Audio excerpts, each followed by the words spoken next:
isxilqaan dadkaygu isxilqaan dal walba dadkiisa dhisee isxilqaan dalkan yaale inagaale dalkan yaale inagaale dadkiisa dhisee muwaadinu isxilqaan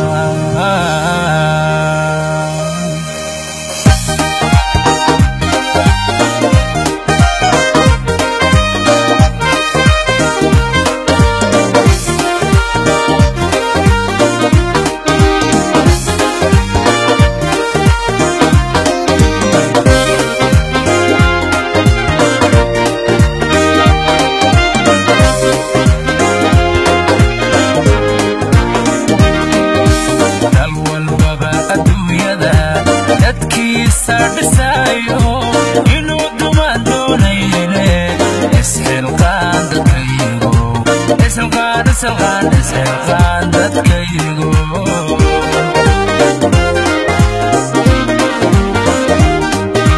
dal walbaba adduunyada dadkiisa dhisaayo inuu dumaan doonayne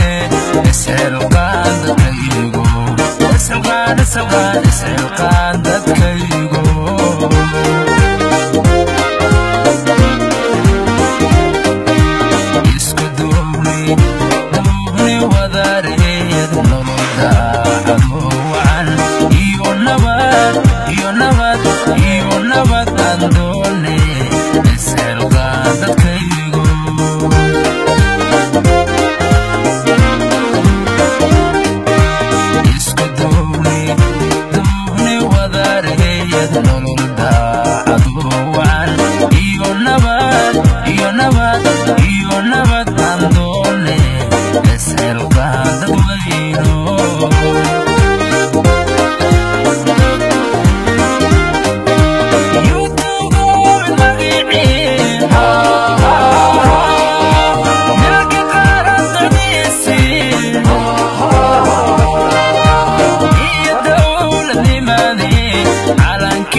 runtii waxaa sharaf noo maanta inaan xafiiska ka bilownay insha Allah waxaan rajeynaynaa insha Allah isbuuc kalena inaan aado doono tiyaatarka sidoo kale waxaan diyaar u nahay meelaha kale oo barnaamijka saxaan uu ku jiro inaan ka hadalna ka qaadano insha Allah saqa barnaamijka xafiiska wasaaraha oo walaalaha waxa hogaaminayay xogayaha joogtada Maxamed Nuur iyo korreeyanka Xabashow iyo agaasinka beecada oo qadsi xafiiska wasaaraha runtii shaqada meel xay noo maraysa insha Allah waxaan rajeynaynaa inaan soo gabagabeyn doono mar dhow insha Allah qabiis kasta waxaan rajeynaynaa insha Allah inaan barnaamijka ka shaqeyn doono naftaadana dareensi mas'uuliyadda weyno isxilqaan dadkaygu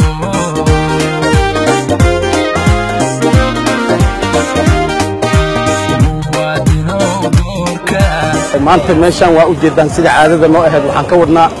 shaqooyinkii nadaafadda qaranka oo madaxweynaha iyo ra'iisul wasaaraha ay ku amreen wasaarad walba the end of the month inay hal maalin ay nadaafad qaran ay qabtaan shaqadii waa noo socotaan waa u jeedaan nadaafaddii waa ku jirnaa baabuurtii qaar waa baxeen qaarna waa noo soo galayaan marka dalkeennana maadaama uu burburay wasaq badan dhex taallo aan ognahay wasaaradaha qaarkood iyo gadaaladooda iyo guryaha burburay inuu qashin ka buuxo waa sii wadaynaa waa isxilqaamaynaa meel walbana waa tegaynaa waan nadiifinaynaa naftaadana dareensi mas'uuliyadda weyno isxilqaan dadkaygu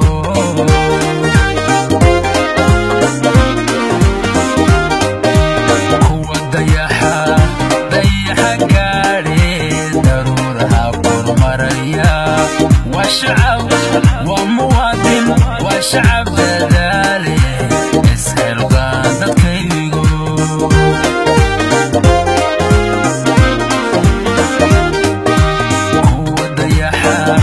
dayaxa gaadhay daruuraha kormaraya waa shacab waa muwaadin waa shacab dadaalaya isxilqaan dadkaygo